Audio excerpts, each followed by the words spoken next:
Right. మొత్తానికి అంటే ఈరోజు వివిధ దినపత్రికల్లో ప్రచురితమైన ప్రధాన అంశాలపై విశ్లేషణ అందించడానికి కృష్ణాంజనేయులు గారు, రాజకీయ విశ్లేషకులు, తన విశ్లేషణ అందించడానికి సిద్ధంగా ఉన్నారు. కృష్ణాంజనేయులు గారు నమస్కారం అండి. నమస్తే రవి గారు.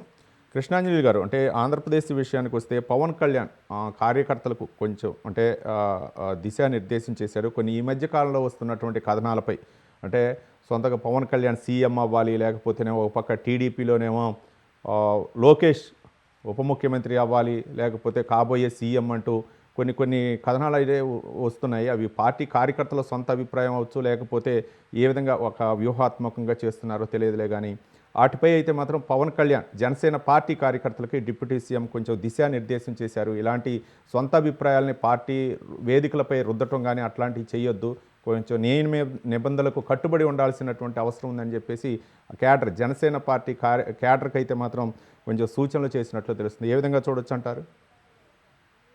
2024 ఎన్నికల్లో ఆంధ్రప్రదేశ్లో తెలుగుదేశం, జనసేన, బీజేపీ కూటమికి ఆంధ్రప్రదేశ్ ప్రజలు 164 సీట్లు ఇచ్చారు. అంటే ఒక బాధ్యతగా ఈ ప్రభుత్వము ప్రజలకు సేవలు అందించాల్సినటువంటి పరిస్థితి అయితే ఉంది. ఈ నేపథ్యంలోనే ఈ ప్రభుత్వంలో ఉండేటువంటి పార్టీల మధ్య కొన్ని చిన్న చిన్న విభేదాలు, అంటే మీరు చెప్పినట్టుగా డిప్యూటీ సీఎం ఇవ్వాలి నారా లోకేష్కి అనేటువంటి అంశం, అదేవిధంగా జనసేన శ్రేణులు అయితే పవన్ కళ్యాణ్ సీఎం చేయాలి, ఇలాంటి అంశాలు సోషల్ మీడియా వేదికగాను కొంతమంది నాయకులు, తెలుగుదేశం నాయకులు కొంతమంది బహిరంగ వేదికల మీద మాట్లాడుతున్నటువంటి సందర్భం. ఈ నేపథ్యంలో రెండు పార్టీల మధ్య ఏమైనా విభేదాలు తలెత్తేదానికి అవకాశాలు ఉండొచ్చు. ఇది ఈ ప్రభుత్వం పనితీరు మీద కూడా ప్రభావం చూపించేటువంటి అవకాశం ఉంది అనేటువంటిది పవన్ కళ్యాణ్ యొక్క ఆవేదన. అందుకని మీకు ఎక్కడైనా సరే కార్యకర్తలు కానీ నాయకులు కానీ వ్యక్తిగతమైనటువంటి అభిప్రాయాలు ఉంటే అది సోషల్ మీడియా వేదిక కానీ ఎక్కడైనా సరే బహిరంగ పరచొద్దు, మీరు మాట్లాడొద్దు. మూడు పార్టీలకు సంబంధించి కూటమికి మధ్య విభేదాలు ఈ విధమైనటువంటి స్నేహపూర్వకమైనటువంటి వాతావరణానికి విఘాతం కలగకుండా చూడాల్సినటువంటి బాధ్యత ఉంది అని కొంచెం కఠినంగానే వ్యవహరించారు. ఎందుకు అని అంటే ఇది ఎందుకు చేయాల్సి వచ్చింది అని అంటే కడపలో ఒక ఫ్లెక్సీ జనసేన నాయకుల పేరుతోనే వేశారు. అది జనసేన వాళ్ళు వేసినటువంటిది కాదు. వాస్తవంగా అయితే పవన్ కళ్యాణ్ మీరుగిన డిప్యూటీ సీఎంగా కాకుండా ప్రతిపక్షంలో ఉంటే ఇంకా ప్రజల తరపున మనం పోట్లాడొచ్చు, మాట్లాడొచ్చు అనేటువంటి విధంగా మీకు 21 సీట్లు కాకుండా 50 సీట్లకి ఆ రోజు తీసుకొని ఉంటే ఇంకా బాగుండేది, అప్పటికినా మన ప్రభావం ఉండేది. ఇలాగా ఏదో జనసేన మిత్రుల్లాగా, జనసేన పార్టీ వాళ్ళులాగా వైఎస్ఆర్ కాంగ్రెస్ పార్టీ వాళ్ళు ఈ తరహా పోస్టర్లు వేశారు అనేటువంటిది జనసేన నేతల యొక్క అభిప్రాయం. అది అందుకనే ఇలాంటి వాళ్ళు ట్రాప్లో పడొద్దు. వైసీపీ వాళ్ళు తెలుగుదేశం, జనసేన మధ్య విభేదాలు సృష్టించాలని ప్రయత్నం చేస్తున్నారు.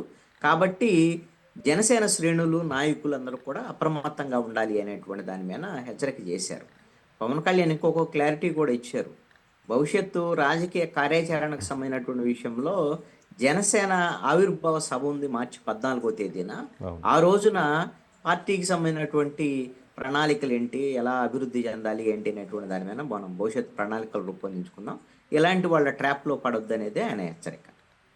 కృష్ణాంజనేయులు గారు, అంటే ఈ మధ్య కాలంలో పవన్ కళ్యాణ్ అయితే మాత్రం ఎక్కడా కూడా ఆయన అయితే మాత్రం స్పందించకుండా ఉండలేదు. అంటే ఒక పక్క తిరుపతి తొక్కిసలాట ఘటన అవ్వచ్చు, లేకపోతే గంజాయి మత్తు పదార్థాల విషయంలో అవ్వచ్చు, పవన్ కళ్యాణ్ అయితే మాత్రం కూటమి ప్రభుత్వంలో ఉన్నా సరే ఆయన స్పందిస్తున్నటువంటి విధానాన్ని ఏ విధంగా చూడొచ్చు? అంటే ఒక పక్క మంత్రులు తీరు వ్యవహారం అవ్వచ్చు, ఆయన మాత్రం స్పందిస్తున్నటువంటి విషయాన్ని ఏ విధంగా చూడొచ్చు అంటారు?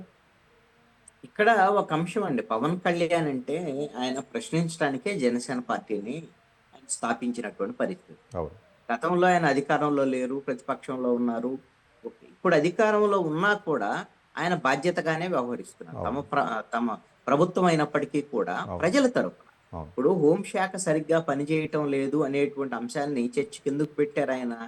మహిళలకు భద్రత లేదు అనేటువంటి అంశం ఈ ప్రభుత్వం మీద విమర్శలు వస్తున్నాయి కాబట్టి మహిళలకు భద్రత కల్పించాల్సినటువంటి బాధ్యత ప్రభుత్వానికి ఉంది.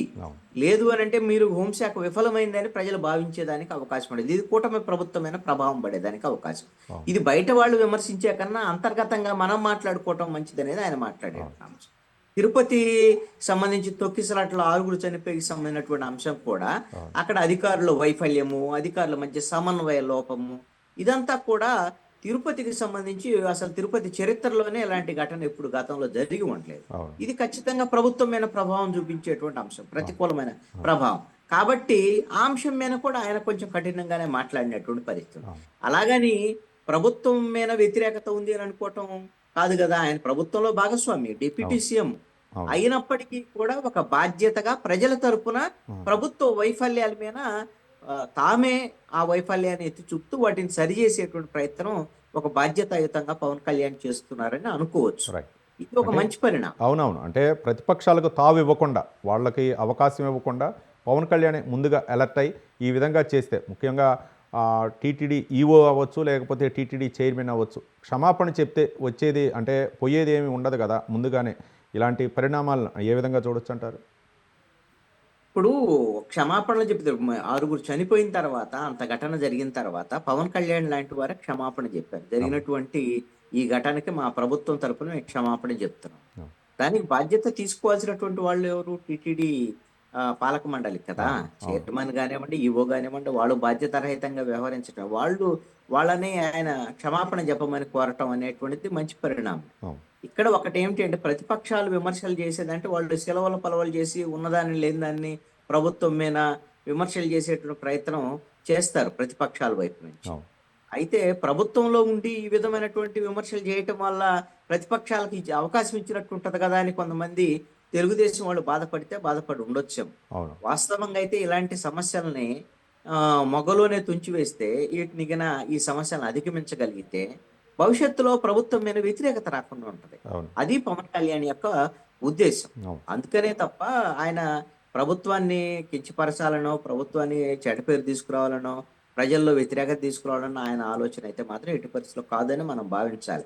ప్రజల తరఫున, ప్రజల సమస్యల మీద ఆయన డిప్యూటీ సీఎం గా స్పందిస్తున్నారు, జనసేన నాయకుడిగా కూడా స్పందిస్తున్నారు. రైట్. అంటే కార్యకర్తలకి నేతలు అర్థం చేసుకుంటారు. జనసేన కార్యకర్తలకి, క్యాడర్కి ఒక దిశానిర్దేశం చేస్తూ అలర్ట్ చేయటం అనేది అయితే మాత్రం శుభపరిణామమే అంటారు. అది ప్రభుత్వాన్ని కూడా అలర్ట్ చేయటమే, జనసేననే కాదు ప్రభుత్వాన్ని అలర్ట్ చేస్తున్నారు. ఇలాంటి తప్పులు జరిగితే మన ప్రభుత్వం మీద ప్రజల్లో వ్యతిరేకత వస్తది. ఇది 29 ఎన్నికలు వచ్చే సమయానికల్లా ఇలాంటి ఎన్ని ఘటనలు కొన్ని జరిగినాయి అనుకోండి, ఏమవుతుంది? ఓడిపోయేదానికి అవకాశం ఉంటది. ఇప్పుడు వైఎస్ఆర్ కాంగ్రెస్ పార్టీ అలాగనే చేసుకున్నది కదా. 2019లో 151 సీట్లు వచ్చినాయి.